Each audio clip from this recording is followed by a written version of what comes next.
अस्सलामुअलैकुम, this is Dilshad Ahmed. Welcome back on my YouTube channel. Job के लिए मैं CS 302 का जीडीपी सॉल्यूशन लेकर आया हूँ। तो पहले इसके क्वेश्चन सिनेरियो की तरफ चलते हैं और फिर इसका सॉल्यूशन देखें। मैंने इसके दो डिफरेंट सॉल्यूशन दिए हुए हैं ताकि आपके सॉल्यूशन मिक्स ना हो। ठीक है, पहले ये थोड़ा सिनेरियो दिया हुआ है कि एक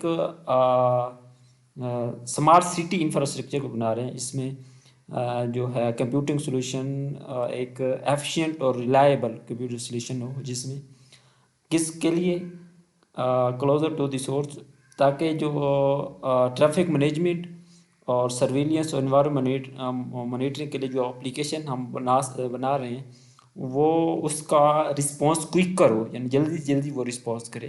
closure to the source, source यानी जहाँ पर सोर्स है उसके क्लोजर की तरफ। ठीक है, suppose you are part of the term researcher, आप एक जो रिसर्च टीम है उसके में आप पार्ट कर रहे हैं। ठीक है, आपने करना क्या है, आपका टास्क है कि with evaluate and select the most suitable digital logic technology.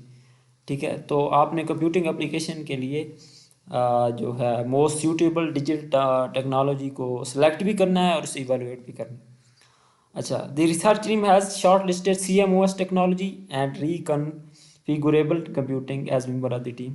तो जो रिसर्च टीम है उसने CMOS टेक्नोलॉजी और रिकन्फिगरेबल कंप्यूटिंग को है उसको शॉर्ट लिस्ट किया है। Which will be your prefer choice for digital technology from the above mention case.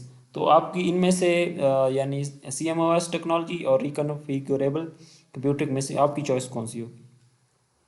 Considering the factors such as power skill, power action skill, processing speed and cost, इसको आपने जहन में रखते हुए जो है आपने अपनी चॉइस बतानी है। ठीक है, brief the point justification we support your preferred choice. पहले हम देखते हैं पहला answer. My preferred choice for the digital logic technology for edge computing application in the smart cities is reconfigurable computing. पहले हम देख रहे हैं, फ़र्ज़ किया हमारी चॉइस है रिकन्फिगरेबल कंप्यूटिंग, तो उसकी हम खसूसियात देखते हैं। Reconfigurable computing can offer higher performance and lower power consumption than the CMOS technology. जो रिकन्फिगरेबल कंप्यूटिंग होती है वो CMOS टेक्नोलॉजी की निस्बत परफॉर्मेंस ज़्यादा देती है and lower consumption, power consumption और पावर कंजप्शन भी लोअर होती है।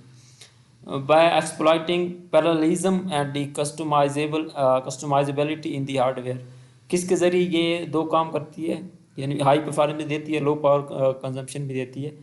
वो हार्डवेयर में जो है पैरेललिज्म और कस्टमाइजेबिलिटी को जो है उसको एक्सप्लॉइट करते ये काम करती है। अच्छा, reconfigurable computing can adopt different application requirement and data characteristics by dynamically changing the hardware configuration at the runtime।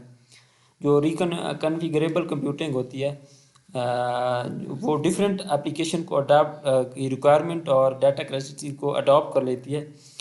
जो किस तरीके से अडॉप्ट करती है, जो है हार्डवेयर की कन्फिगरेशन को रन टाइम के पर चेंज करके वो जो है उसकी जो रिक्वायरमेंट जो एप्लीकेशन होती है उसकी रिक्वायरमेंट और कैरेक्टरिस्टिक को अडॉप्ट कर लेती है।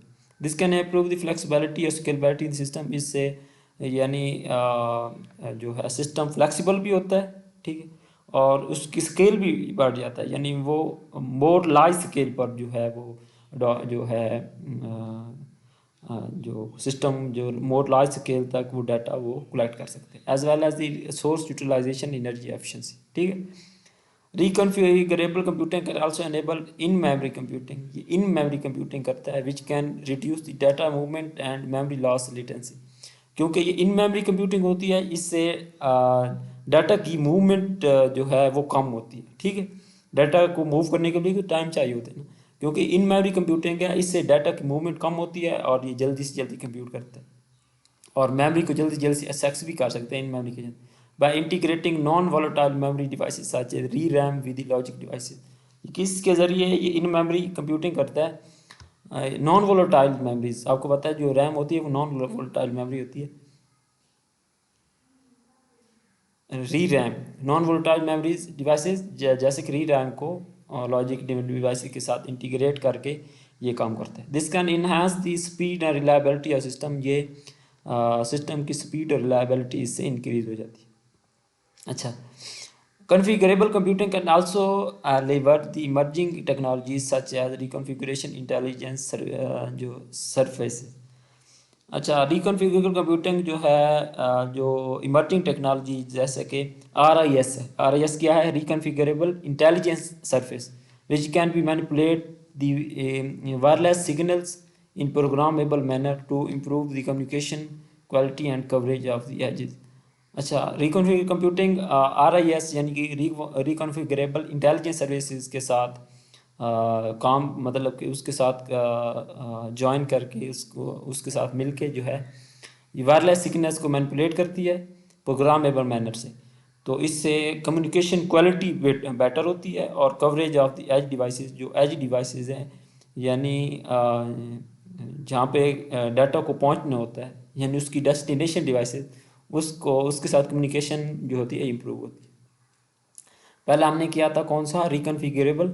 दूसरा हमारे इसका आंसर है in contest of smart city computing traffic management surveillance environment my preferred choice will be CMOS यानी complementary metal oxide semiconductor technology. ये दूसरा पॉइंट जो है इसमें से ज़्यादा बेटर है, तो आपने कोशिश करनी है ये लिखना है सीएमओएस टेक्नोलॉजी। ठीक है, सीएमओएस टेक्नोलॉजी हम क्यों अडॉप्ट करते हैं? एक पावर एफिशिएंट होती है। CMOS technology is known for low power consumption making it suitable for the energy efficient devices.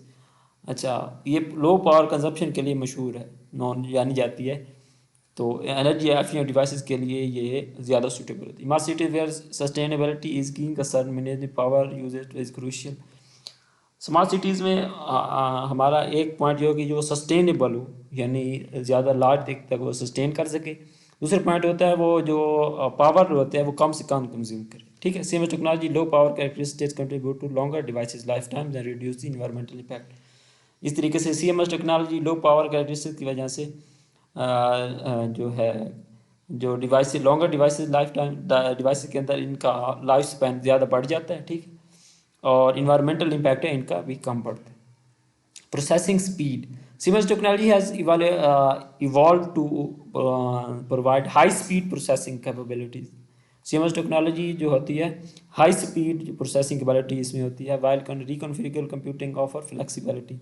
लेकिन जो रिकॉन्फिगरेबल होते हैं ये फ्लेक्सिबल ज़्यादा हो। Siemens technology can offer a balance of speed efficiency, ये स्पीड और एफिशिएंसी के दरमियान बैलेंस पैदा करती है। ठीक है, तीसरा स्केलेबिलिटी यानी कितने स्केल पर ये काम करती है। CMS technology allows to integration in large number of component on the single chip, यानी इसकी सिंगल चिप होती है और इसमें लार्ज नंबर ऑफ जो कंपोनेंट उनको आपस में इंटीग्रेट करता है जिससे स्केलेबिलिटी पैदा होती है। Smart city dynamic environment with evolving needs and scalable solution for the advance adopting changing requirement and incorporating future technology environment. तो ये ज़्यादा स्केल पर काम करती है। इससे हम जो है इन्वायरमेंट के साथ ये डायनामिक होती है यानी कोलैबोरेट करके काम करती है और स्केलेबल सॉल्यूशन प्रोवाइड करती है। तीसरा पॉइंट है कॉस्ट इफेक्टिवनेस।